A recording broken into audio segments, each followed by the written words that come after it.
सोचिए जरा, एक बटन, एक आदेश और लाखों जिंदगियों का सवाल।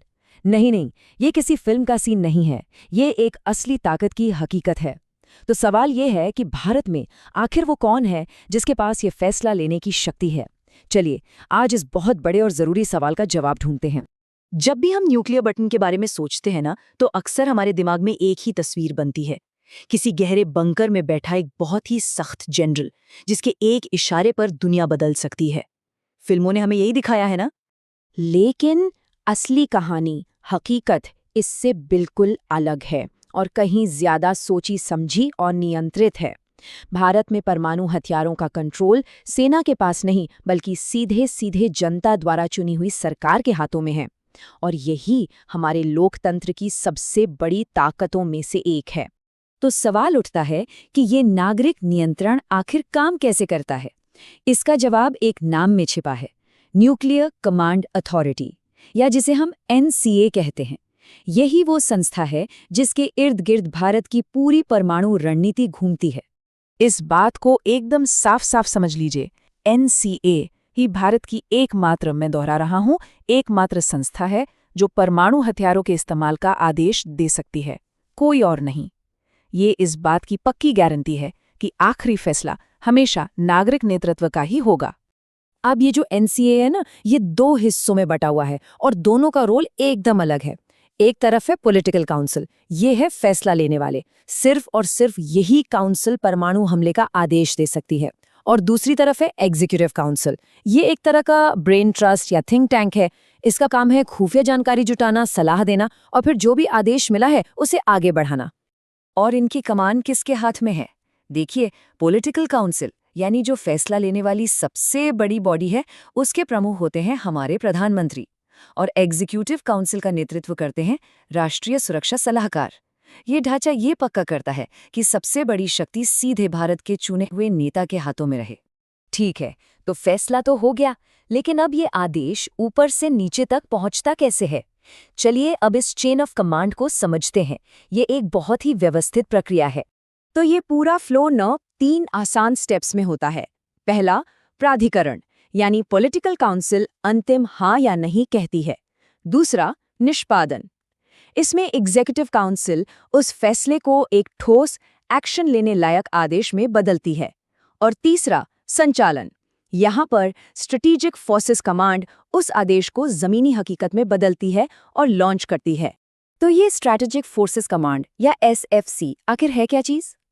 देखिए, ये एक बहुत ही खास सैन्य कमांड है जिसे हमारी तीनों सेनाओं, थल सेना, वायु सेना और नौसेना को मिलाकर बनाया गया है। इसका सिर्फ और सिर्फ एक ही काम है, भारत के सभी परमाणु हथियारों की देखरेख करना और उन्हें चलाने के लिए हमेशा तैयार रखना। और यहीं पर आता है सबसे जरूरी नियम। SFC अपने आप कुछ भी नहीं कर सकती। कोई भी जनरल, एडमिरल या पायलट प्रधानमंत्री की अध्यक्षता वाली पॉलिटिकल काउंसिल से सीधे आदेश मिले बिना एक भी मिसाइल लॉन्च नहीं कर सकता। ये इस पूरी व्यवस्था का सबसे बड़ा सेफ्टी वॉल्व है। अच्छा, तो अब हमने ये समझ लिया कि फैसला कौन लेता है और कैसे लेता है। अब जरा ये देखते हैं कि SFC के हाथ में आखिर लॉन्च करने के लिए है क्या। भारत एक संपूर्ण न्यूक्लियर ट्रायड का संचालन करता है। ट्रायड, इसका मतलब होता है 3, यानी भारत के पास परमाणु हमला करने के 3 अलग अलग माध्यम हैं। और ये किसी भी दुश्मन के लिए एक बहुत बड़ी चुनौती है, क्योंकि अगर आप एक को निशाना बनाते भी हैं, तब भी बाकी 2 जवाबी हमले के लिए तैयार रहते हैं। तो ये 3 तरीके कौन कौन से हैं? पहला, जमीन से। इसके लिए हमारे पास बैलिस्टिक मिसाइलें हैं, जैसे अग्नि 5। दूसरा, हवा से। इसके लिए परमाणु हथियार ले जाने में सक्षम लड़ाकू विमान हैं, जैसे राफेल। और तीसरा और सबसे अहम, समुद्र के भीतर से।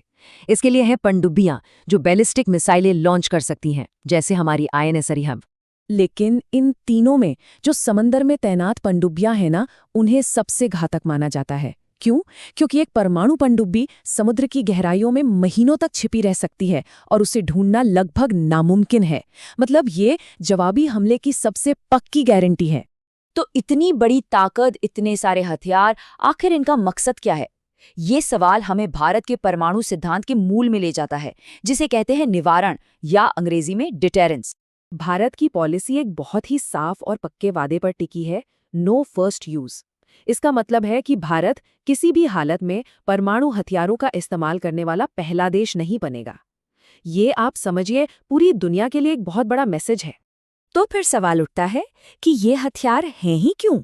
वजह सिर्फ एक है, निवारण, यानी किसी भी दुश्मन को हमला करने से पहले ही रोक देना। संदेश एकदम साफ है, अगर हम पर हमला हुआ तो ऐसे जवाबी हमले का सामना करना पड़ेगा जिसे रोकना नामुमकिन होगा। इसका लॉजिक देखिए बहुत सिंपल है। अगर भारत पर हमला होता है तो भारत पूरी ताकत से जवाब देगा, ये तय है, इसकी गारंटी है। और यही डर किसी भी दुश्मन को पहला कदम उठाने से रोकता है। तो कुल मिलाकर कहानी ये है कि आदेश प्रधानमंत्री और उनकी पॉलिटिकल काउंसिल से आता है, एग्जीक्यूटिव काउंसिल उसे आगे बढ़ाती है और स्ट्रेटेजिक फोर्सेस कमांड उसे अंजाम देती है। ये एक जटिल लेकिन बहुत मजबूत व्यवस्था है जो ये पक्का करती है कि ट्रिगर पर उंगली हमेशा लोकतंत्र की ही रहे। लेकिन यहाँ एक सवाल जरूर उठता है कि क्या भविष्य की चुनौतियां इस व्यवस्था को बदलने पर मजबूर कर सकती हैं?